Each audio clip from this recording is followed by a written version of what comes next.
Oh no, I was muted the whole time. Jesus, I need to watch this. Okay, take two, and I probably lost some viewers. Oh well, actually, this is take three. This is take three. I need to be watching that. I muted myself before when I was preparing, and I didn't never unmuted. Okay, so take three. Okay, we're gonna go through this kind of fast. We had the Japan elections where the prime minister lost the upper house, and there was speculation on Twitter that that might be a big deal. We mentioned it last week, we meaning me, and it turned out to be a nothing burger. So if the market doesn't care, I can care. Well, there's no icy whale today that I saw. If he's there small enough that he doesn't matter. But I'll double check to see if he's there.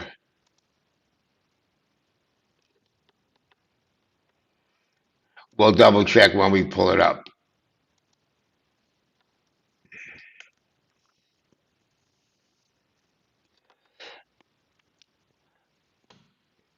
So that's a Japan story. There's continual news that Trump and Xi might be meeting this week. Uh, there's continual news that Trump and Xi might be meeting.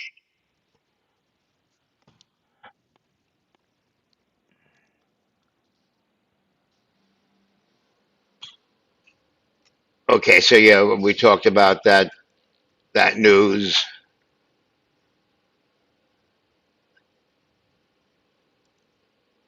Just trying to get up my little notes here. Oh yeah, VVIX. That's where I got lost last time. So VVIX, the volatility of volatility calculation, CBOE calculation, roughly the same that they use for VIX, using the volatility or pricing of VIX calls and puts, same tenors, same formula. And VVIX spiked up over here. As I was showing before, but you couldn't hear me during the Trump firing Powell hour, and now it's kind of come back down, not as low as it was in the beginning of July.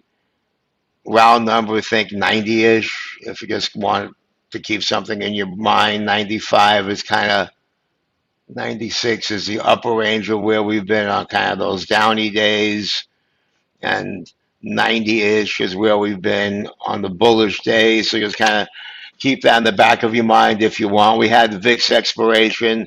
So to what extent the VIX unclench causes some sort of disruption, we'll find out. Just something I'm keeping my eye on. Okay, so getting back to over here.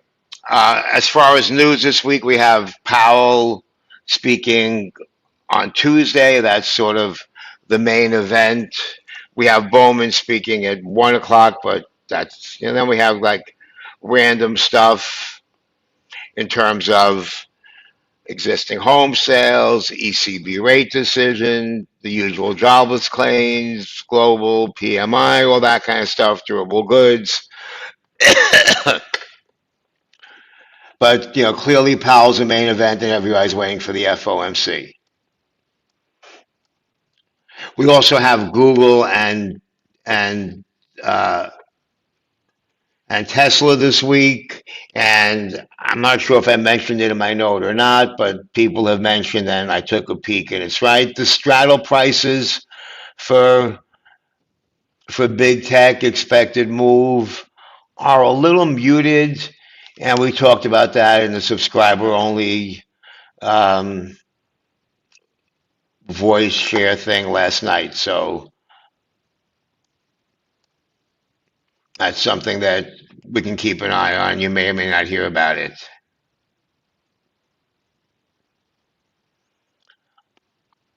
If there's something to say. Okay. Now for the main event, what I think most of us are here for is the SPX daily plan, and maybe if there's time, I might do a little forecast, look ahead kind of thing. But let's cut to the chase here with the daily plan. Okay, so here's options depth. I'm going to start there, and I'll circle back to mentor Q, and then we'll go around to gamma edge. So market maker long, roughly support and resistance, but not really. So as we head up toward this line, 63.20, kind of where we stalled, market maker sell. As we go down from here, now they're a little too short because of what they sell, and they have to buy. So that creates that mean reversion, choppy move up. Now we have the same thing on the bottom. So as we go down, they have to buy. As we move up, they have to sell. So that creates this perfect fly-ish looking structure with this little 510 area as a pivot. So this is kind of one chop zone, like the upper part of our chop zone. If we break below the 95, 6,300 round number deal, I mark 85 as kind of a pivot. The kind of a pivot, if we break down here, we get attracted to here, but we have market maker longs over here to kind of buffer it. So I arbitrarily made this a line, but you can consider this 6,300 to 80-ish, 785, another zone where we're going to get price action. Now, in general, these zones aren't hard and fast, like we're in zone A or zone B. We could easily be between whatever, 90 and 305, or these are just kind of levels that we travel through. I try to break the zones up sort of logically as well as hedging demand. Now, if you can see my screen, Ivan, good morning, brother. Good morning, brother. Nice to see you here. Next time, if you want to come on stage and talk, I'll send you the link. Be happy to hear your take. Always respect what you have to say.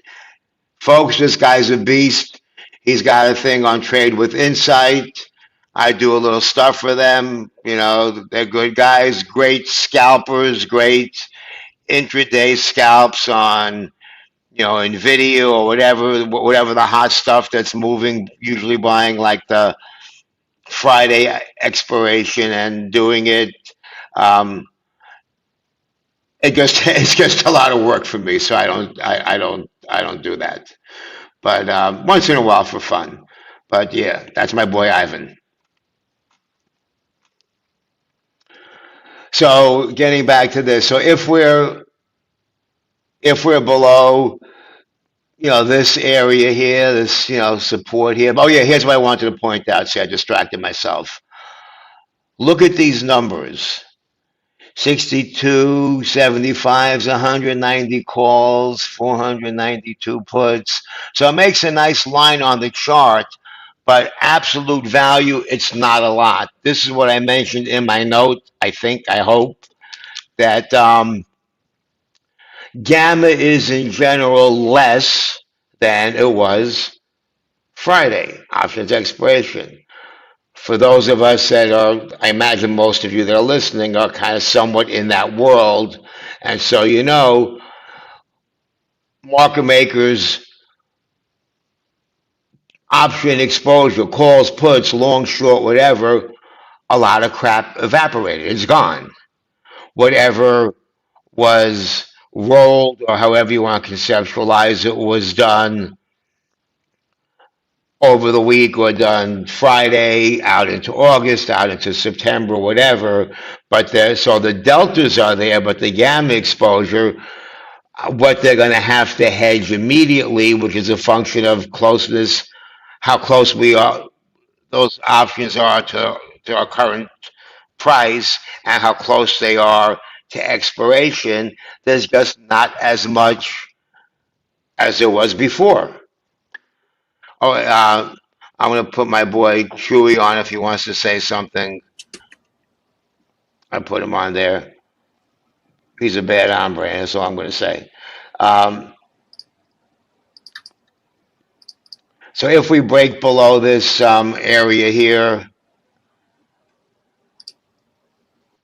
so this is kind of significant size, 6260. Now, I'm not thinking we get there, but we got this potential magnet here. Should we break? Should vol pick up? Should something happen? But we also have this arm decay from here. Should we not go here? Should we not go here? And so that's basically the situation here. All right, let's do this. Okay, let's leave it. Uh, let's just bring this up a little higher, 6370-ish for now. Let's bring this down a little lower. I like to be able to see the round numbers. And so this is position number. So you see the positions are not a lot. 6320 is sort of the big sold call area. This area is a big sold straddly area. Pretty thin down here to 60. That's why I said don't get excited about it. Now it's a little bit more gamma, of course it's close, but it's just not that much. So looking at the heat map, which takes everything into account, we see there's folks up there and I had it in my weekend note. There's folks up there, up in the sky in August and September, longs. So right tail hedging, we could think of it as. And let's just kind of get this in here. And so here's your main zones, 20 to 40, and we see the little red magnety thing. Not huge, but so if somehow we break past this area, we have these stacked calls here that can kind of pull us up, and then as soon as we slow down, we pretty much likely come right back down in here. Here's the main floaty area, 20 to 80. If we break below here, we have this. Not that we're going there, that's pretty far away, but just keep that in mind. So that's that. We'll get back around to charm. We'll circle back to that in a minute.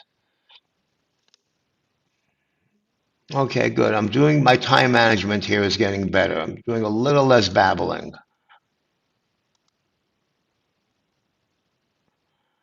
All right, so now let's I like to use Gamma Edge for VIX, and then we'll also use Mentor Q. And like I like to say, I subscribe to a lot of services. Why? Because I like having tools. I like having tools. A buddy of mine is doing, a lot of work for me on my property up here. I remember one day he was needed to do something, cut a groove in a piece of wood for the floor or something, and he bought like a special bit. And he's got all these bits that he's used once or twice. But sometimes when you're doing that fine work, you might be worth having that one bit that one time that you need it. Now, I don't know a bit from a piece of shit, personally. I'm not a carpenter, but it's analogous here. I like to have these tools in case I need them. This is what I do. This is what I do. Okay. So that said,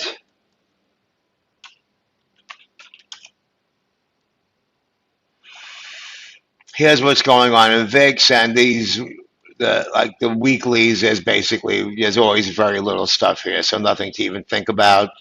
But let's look at the monthly. This is the one that's got the most gamma, the closest one. September is actually pretty thin considering 2 million OI, actually maybe not that, yeah, 2 million OI, see OI up here versus 4 million. So it's less OI further out in time, nothing, not going to have a big influence. So what has a big influence? If you've been listening to me or doing it yourself, you know that 17 is an inflection point. It was the inflection going into um, VIX expiration last Wednesday and continues to be. You see 199,000 puts here. And so over under hedging kind of changes. You got more down here at 16. You have stacks up here, but really 20 based on the math of the secret sauce. 19.5 is where we get into this next zone. Although, and that's actually, if you remember, that's where we got when we looked at the chart before when Trump was firing Powell for the morning. But you certainly don't want to see 18, 19 if you're a bull on an intraday basis. You could get, caught off sides. So that's that. Let's go here. Oh yeah, I want to look at this. So in my note, I mentioned that Goldman Sachs and Morgan Stanley and a few other gurus out there are all talking about um, CTA flows, commodity trend advisors, hedge funds, various systematic, mechanical, non-discretionary buying that just is happening for whatever algo-driven reasons they have. Again, like I always like to say, none of my business. And so this is just one model. There's lots of them. But it's showing that CTA positioning has got room to go. So here, let's look at a chart. So here we were at an extreme on one side. Here we're at an extreme on the other side. We got room to go. Just trust your eyes. Your eyes are a good filter. Your eyes are a good filter. See over here when we hit the highs. Okay, this doesn't go back as far. Now remember, CTAs are going to follow the trend down also. They're going to be selling. So there's room to go in these guys. Let me see what their volatility model looks like. Volatility control funds that add exposure. I don't know what this idle thing means. That add exposure when volatility is low. Realized volatility last 20 days has been around 9. So they're going to be adding exposure. The last thing I want to show here, and then I'll move on to the next thing. Let's get to here again.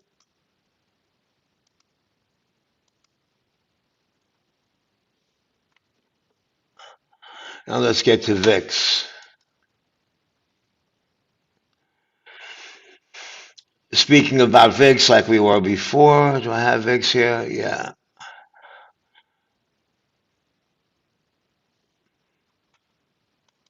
I like looking at this. All right, to me, this speaks.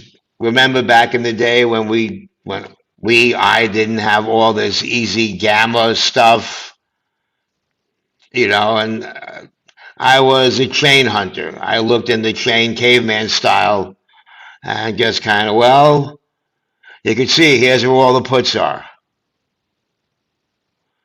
Over here at 17, at 18, things, there's still puts, but things start to change. You can see 20 is a big inflection point, but things start to inflect before that. Then once we get over here, it's a whole game changer. And 25 is, I think there's a lot of sold calls up here. There's a lot of flies and ratios, but I don't know. I'm waiting to get better data on that. So I just have to guess OG style. Excuse me, because some people buy this out of the money crap. I usually sell it to them, and that's what's going on here. Now I'm looking at my chart and I see a big down goes Fraser bar. So let's change gears. Well, not that big, down to here, but looks newsy to me. Yeah, totally agree. Yeah, below 6,300, the structure is thin.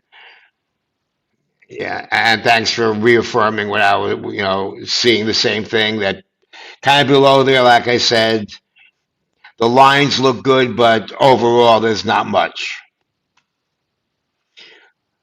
Really, what helps the Bulls, if anything, here, like getting below there, let's get back to over here for a second, to my eye, and I'm certainly willing, to hear other people, how other people look at it, is, let's make this gamma for a second, is this positive gamma here as we break below it and market makers hedge as we move away from it, then they have to buy. So we kind of have a reflexive drift up, even though there's not much here. So, yeah, it's thin. Yeah, this 85, we don't want to see that break. These are small numbers. So, yeah. And so that's, yes. So Ivan and I are seeing the same thing, which is good. I'd rather have Ivan see it. I'd rather have us see the same thing than see different things.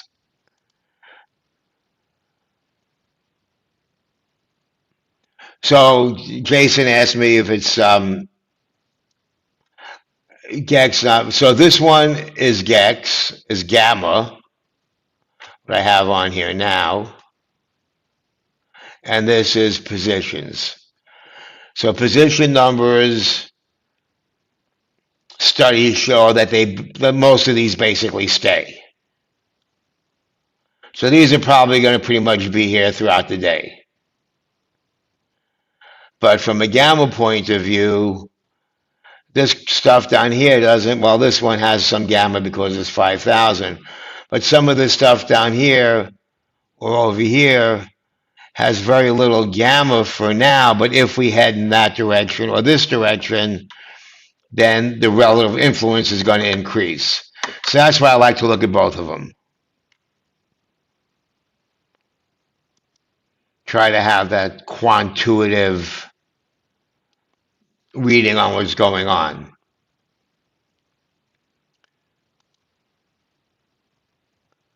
All right, depth view, that's a different view of the same thing. Same numbers displayed differently.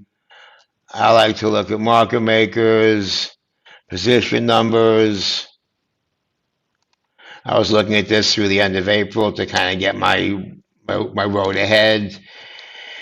And so here you see the raw numbers, 6195, 6300, there's that sticky zone, stall over here at 6320, kind of magnet choppy action here, path up to 6340, should we break through here, 6350 round number, stall, should we break there, below 95, like Ivan said, not a lot, kind of thin.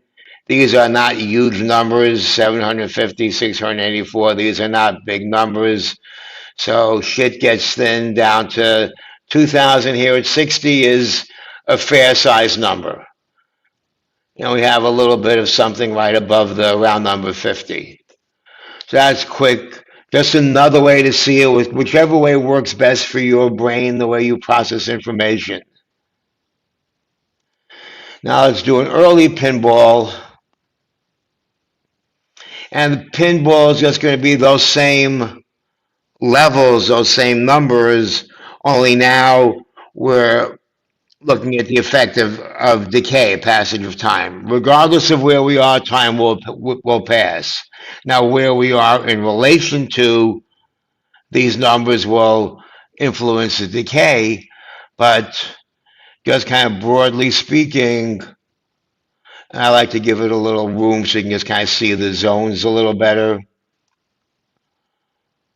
And we'll pull up a chain and we'll kind of look at some pins and some spreads and some areas of interest. So here we are right in the zone where we kind of have those 6300 and 6320 right here. So that's one zone. Then we have the zone below here by 90. And then we have this zone here. So pinball is, do we end up here? Do we end up down here? Do we manage to squeeze up here? Again, in theory, we rarely, can't say never, we rarely kind of end on a market maker long. Have we seen it happen? Yeah, but safe to say where market makers are long, we're not going to end up. So we look for the boundaries. And of course, that could flip if lots of buyers come in somewhere. So that's kind of the pin. Okay, so we're falling pretty, but yeah, not a day to be a hero. You said it. Um, I see we're falling. I don't know if it's newsy. Mike Wilson, bottom line, we're leaning more toward our bull case. Oh shit, Mike Wilson, the perma bear, is turning into a bull. Time to sell everything. Mike Wilson, who was kind of fired from Morgan Stanley, he wasn't fired. He was like demoted from his job as chief guru to now he's minor guru.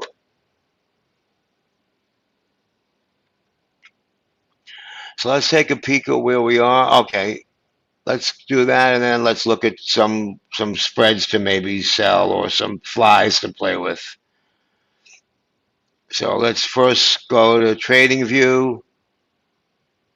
It looks more dramatic on my E-mini chart than it looks on. Oh, that's because I have a 1 minute chart up. Okay, not sure what I was thinking at the time. The 1 minute chart looks pretty dramatic. Dramatic. Okay, so 6,300, big shocker. Nothing to see here. Now let's take a look at what we got going on here. So this was my straddle trade that I did last Friday for this Friday, a little further away. I like to play with these and then kind of tweak them. This is my kind of demo account. So what do we have for today?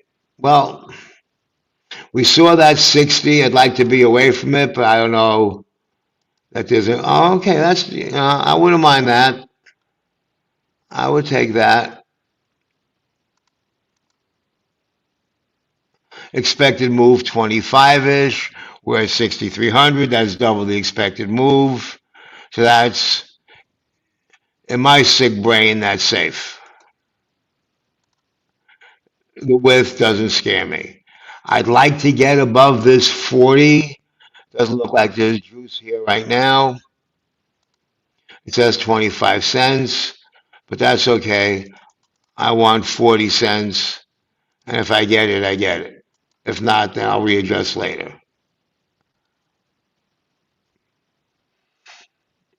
Now, since it's looking like there's a chance that the 6,500, probably 6,300, we had that 90 thing.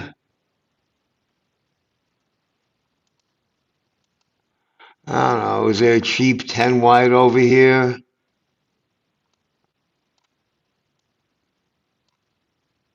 $1.45. Not super cheap, but not horrible. Maybe I'll put it in for $1.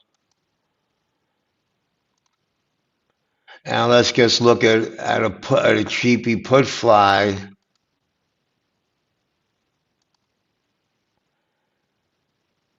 You can do them 5 wide too. So we had that 85 inflection, right? 60 cents, that's not bad. I'll put that in for a 10 wide. That's what I'm seeing. Anybody have any pinball ideas? Anybody have any pinball ideas? That's what I'm seeing. I'm gonna boogie in about 5 minutes. So anybody else have anybody want to put a pinball in here? I don't know, Ivan, if you're still there. Where do you see the pin? Or anyone else? Doesn't have to be Ivan. Could be anybody. We've had some pretty good. Oh, this guy is quite the beast himself.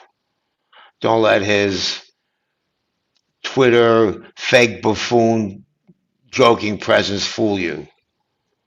This guy's sharp.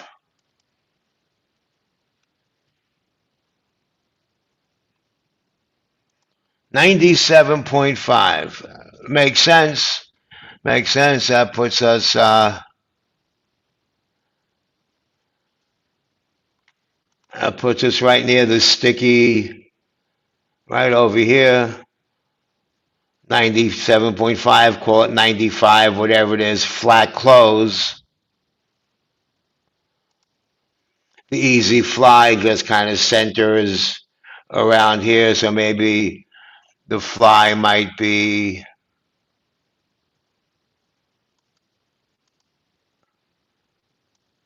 something like this, So instead of that one that I put in, might be something like this. Or you want a real cheapie, something over here or something over here. I'll play with it. Whoa, 63.15. And 63.50, if we can get over, let me go back to this. If we can get over here, we got a natural notch right here. I would say 10, maybe not 15, or like 12.5. But we have, here's your flies already built for you. Here's one fly, center. Here's another fly, center. Kind of more obvious ones.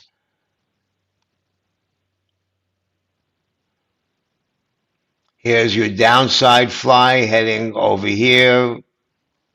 And so, some of these are already built for you, so to speak. I mean, again, trust your eyes. They're a good filter, like I always say. That's a gamma edge line. Okay, so I'm done. Thank you, everybody. Oh, wait, I know what I'm going to do. I know what I'm going to do. Since I have a captive audience for a minute,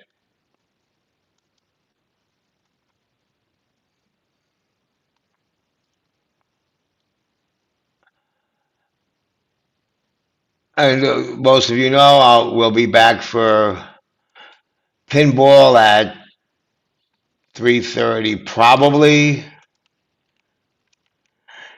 Just watch my Twitter feed. Obviously, you're on it if you're watching this on Twitter. There's my Substack, free and subscriber, all that stuff.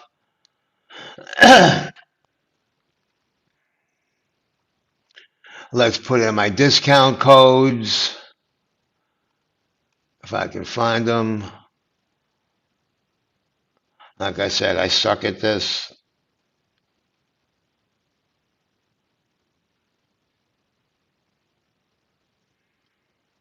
Here it is somewhere.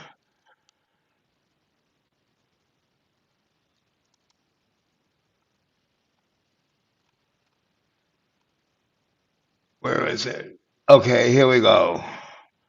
Here's option depths, discount code. I'm still waiting for gamma edge code. I'm still waiting for convex value, which I haven't showed you guys yet. Maybe I'll play with that one day.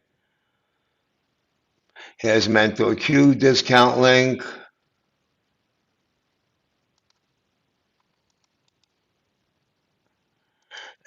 And that's all the discounts I have for now.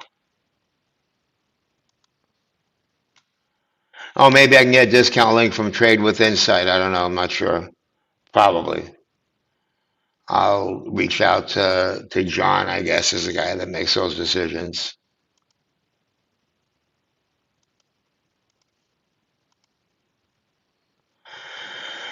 Okay, so here we are, and that's it. And maybe I can have John or someone from Trade with Insight come on, or Ivan.